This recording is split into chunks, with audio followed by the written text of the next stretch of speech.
Hey guys, it's 10:30 on January 17th.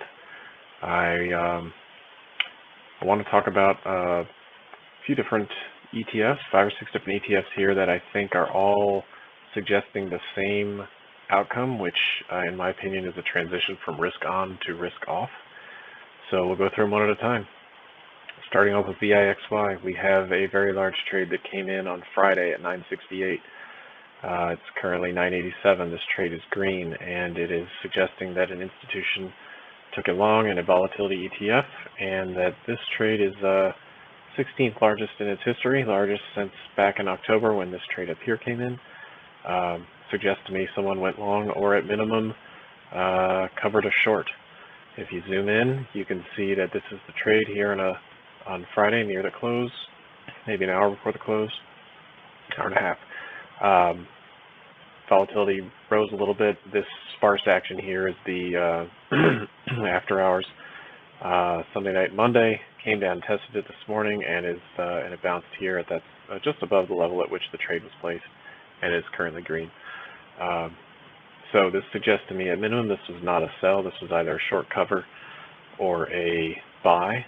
Both would result in some kind of a bounce in the short term. If it's a buy and not a short cover, then it will go. It's likely to go much further. We'll see. The next one is SQQQ. This is inverse QQQ. We have a large trade that came in today after hours. It was 1.2 million shares at 45.62, and it was the largest since December 23rd, when this trade here came in, almost the same size. It's 56 times larger than average, and it ranks 19th overall, so it's substantial enough to pay attention to.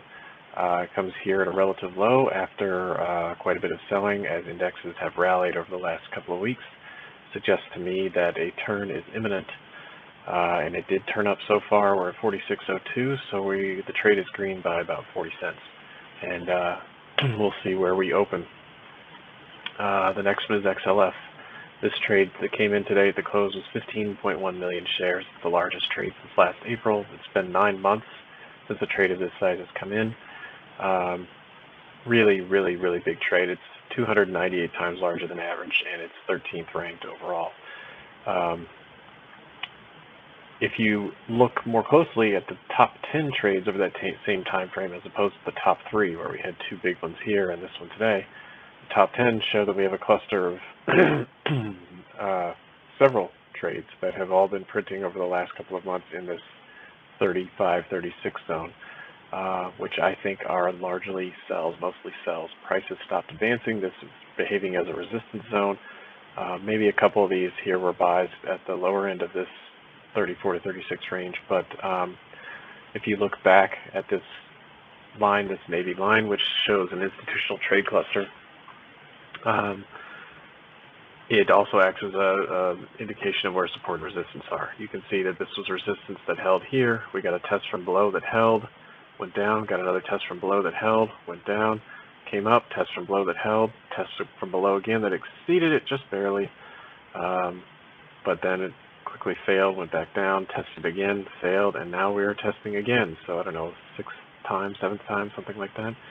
This 36 zone is behaving quite strongly. So when we see this much inventory come in at a zone that is behaving as resistance, and we have on top of that all this other inventory here that has been trading in this zone, suggests to me that it's selling. We'll see. IWM is next. We had this trade come in today right at the close. It was 1.94 million shares. It was the largest trade since this trade here back in December 29th. Excuse me, this trade here. So we had a big one here, we had a pop, and another big one. We were flat there for a week or so. Then we had a nice rally. The rally terminated here in a zone that is resistance. I tweeted about this. If you look back even further, you can see that IWM has stopped in this zone or this area a couple times in the past. At least once, maybe just once. Anyhow, looking a little more closely, you can see we got this morning pop. This is just today showing, and then we chopped all day long after that. The trade came in, price came a little bit, proceeded to go a little lower. This is after-hours action. I don't put a ton of faith in after-hours activity, but it's something. But this chart alone suggests to me that we had a nice long rally here for a couple of weeks, and we see a large trade at the end of the rally. That almost always means selling. And in the reverse, if you see a steep decline and then a large trade at the end of it, it generally means buying or at minimum covering. So this suggests to me that IWM is going to turn down. Moving on to the next one, we have SH. This is the inverse SPY ETF. It is this trade came in on Friday at 10 in the morning, and it was the fourth largest trade in the entire history of SH. It's the largest trade since February of 2019. So it's been about 4 years since a trade of this size has printed. Excuse me, it's 141 times larger than average. Really, really big trade. It suggests that somebody is buying protection or anticipating a decline in SPY. Now, if we look a little more closely, we can see that this is the trade that came in on Friday. Price did go a little bit lower, came down here as low as 1535, and it's on its way back up now. It closed today at 1548, so it's just a few pennies shy of being green. This is, to me, a negligible difference. I'm not prepared to suggest that this is anything other than buying or covering. I don't think it's selling. So, moving on to the last one, we have UUP. This is the US dollar ETF. We got a very large trade here, 3 million shares, 57 times larger than average. It came in on the 9th, so it's been about a week. It was the largest trade since, I think, September. Yeah, September 6th, which was right around the time that the US dollar had peaked, sometime after that big summer rally. So, same thing we talked about before. We have a steep decline, a long decline. It's been 4 months or so, and then a very large trade. It's ranks in the top.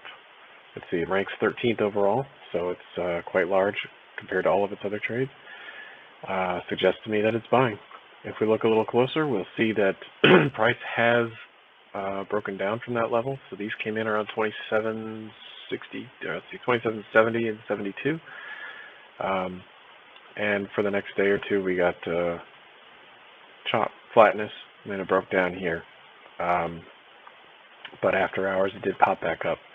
2762 is not that far away. In fact, it's on par with this trade here. So these could have been covering, which would suggest that the bulk of the decline is over, and that typically when you see large trades come in that are covering, one new low is made, and that is the low that they buy. But sometimes this isn't covering and it's just buying, and they're just a little bit early. They're going to take just a little bit of heat on it, and with the expectation that price will come back up. So as I look at futures now, I can see that DXY is up almost 0.5%. So if that holds, I would expect these two trades to be in the green in the morning. And the reason this matters, of course, is because in the US dollar rallies, it's generally not good for stocks. So, quick review. We have VIXY, somebody presumably buying volatility. We have SQQQ, somebody shorting tech stocks. We have XLF coming in at resistance with a really large trade. Banks are reporting currently. Goldman reported today and got clobbered. I don't know about the others. We'll see. We have IWM, small caps. Nice, good run. Seems like they're taking some off here.